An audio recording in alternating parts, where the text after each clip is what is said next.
Hey everyone, I'm working on this little project as part of my newsletter series 40 plus ways to use your free motion foot, and this covers several of them actually, but I thought I would make a separate video just talking about Inktense because that was one of them, using the free motion to outline areas to then color with Inktense.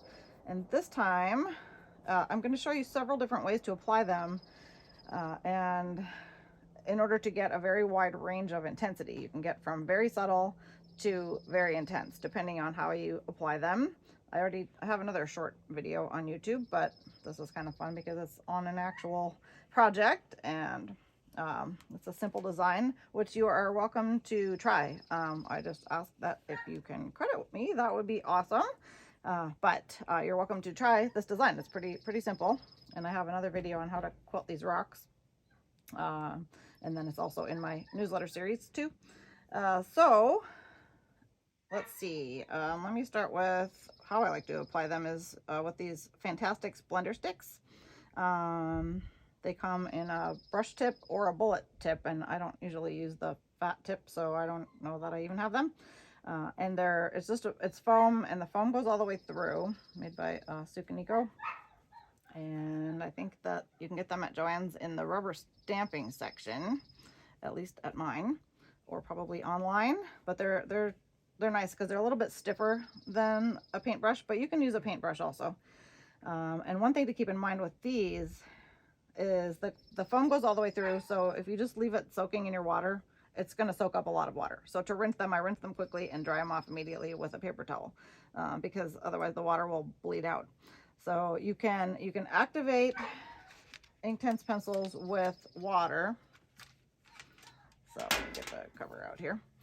You can activate them with water. They act a lot like watercolor pencils, but they are ink instead of watercolor, which means they're permanent once they dry. So whatever you activate them with, whatever liquid you activate them with, once they're dry, they're usually pretty permanent. There's some variations depending on what you put them on, but I'm not going to get into all of that. So, and that comes in, up to 72 color sets. And I have the two 72 sets, the pencils and the blocks, but I often just use the small set in my videos just to show that you can still do a lot. You can do a lot of colors with just this set too, because they are a little bit pricey. So let me put that back away again. And mine look like a mess, but they also last a really long time. I've had this set for years, and I have the other two sets, and I have let large groups use these. I've let kids use them, and there's still a lot of life left in them. But when they start looking really messy like this, or get medium on them or whatever, then you can just sharpen them and they're back to good as new. I think you can also get them individually. So unfortunately, I don't sell them. I should, because I'm always recommending them. I need to get an Amazon affiliate link sometime. So what I'm going to show you is several ways to apply them to get, different intensities. And getting them very intense is easy because that's kind of what they're made for. So, but getting the lighter, subtle shading, it's still not that hard, but you just have to know how to do it. So let's see. I've already tried a little bit of this. This might still be damp. Maybe I'll get it a little bit more damp. But so one of the ways is to get your fabric wet first. Oh, sorry, I got ahead of myself. You can use water to activate them, but it will probably bleed a little bit in fabric. There are ways to avoid that. Follow Helen Godden. She does amazing stuff with Inktense. And she, I think, usually uses water, and she has tricks. But I like to use textile medium because it doesn't bleed at all, and it just helps add to the permanence, I think. It does add a little bit of stiffness, but I'm mostly doing decorative things. It doesn't matter anyway. So textile medium or aloe vera gel also will work to activate them with less bleeding. So one of the ways to add them is to get your fabric wet first with whatever medium you're using, and then just color right on it. And that is going to give you a very intense color. So if you draw on with dry pencil, this is just a paper towel, but much lighter. So if you draw on wet, that is going to give you a very intense color. Another way to get pretty intense is just to actually dip your pencil in. And then you don't have to get your whole fabric wet. You can get very tiny spots this way. But again, very intense. And you don't get a lot of mileage out of this, so you have to keep dipping it. So this would be rough for covering a large area. But that's another way to get extremely intense. Another way is to, oh, a little fuzz on my thing here. Just dip this into your medium first and then just brush it on the end of the tip like you would a pad of watercolor paint. Also very intense. But when you do that, you can also mix colors. So I can grab a little bit of brown and a little bit of black, and you can kind of blend it. So that's another way. But if you want to get very light colors, here's a couple of options. So the first option is to actually take a little bit of medium and tint it. So let's see, I'll do a little bit of black, I guess. I'll just drag a little bit over here. So I'm just adding a tiny bit of color, and then I can add medium until it's the shade that I want. And then I can just paint it on. I'm just going to give a little bit more. I did a little bit on my moon, but it's not showing up very much still. And of course, you can always add more, and you can't take it away. This stuff is definitely permanent, so you do want to be mindful of that. And start light and add more. So this is probably the easiest way to control your intensity and to get the very, very lightest possible. So again, I'm gonna rinse this off and then dry it as quick as I can. So I don't want that to soak up through there. All right, then another method that will get you still a little bit of control and fairly light colors is to draw directly on your fabric, but very lightly. So I'm just going to make a little bit of marks here.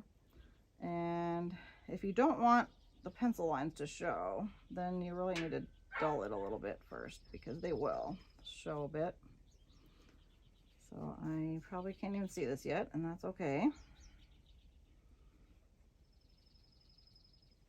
And then I'm also going to add a bit of brown.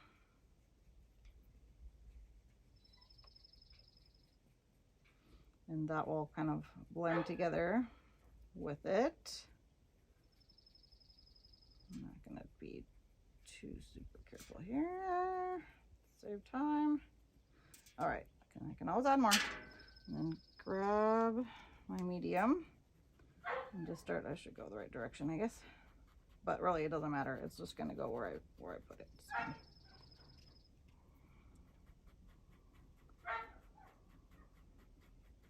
Hopefully you can't hear my mad barking dog in the background. They were out here for part of my video and actually ran into the tripod at one point, which I didn't even notice when I was filming. All right, so now you're starting to be able to see this show up a little bit. So it's looking a little bit patchy. So I may add more, but I'll tilt this in a minute so you can see it better. But anyway, yeah, this is another way to get pretty subtle, but it will definitely be darker than it looked when you applied it. So turn that a bit, and the medium will dry. You know, it won't look wet when it dries. So I'll keep working on this, and oh wait, no, I'll do some rocks too, because then I can do those a little bit darker. So I did a couple already. So those also, I just did a little shading. I'm doing them all on the kind of on the same side of the rocks. Let's do another one down here. And it looks pretty subtle, but it's definitely going to show when I get this wet.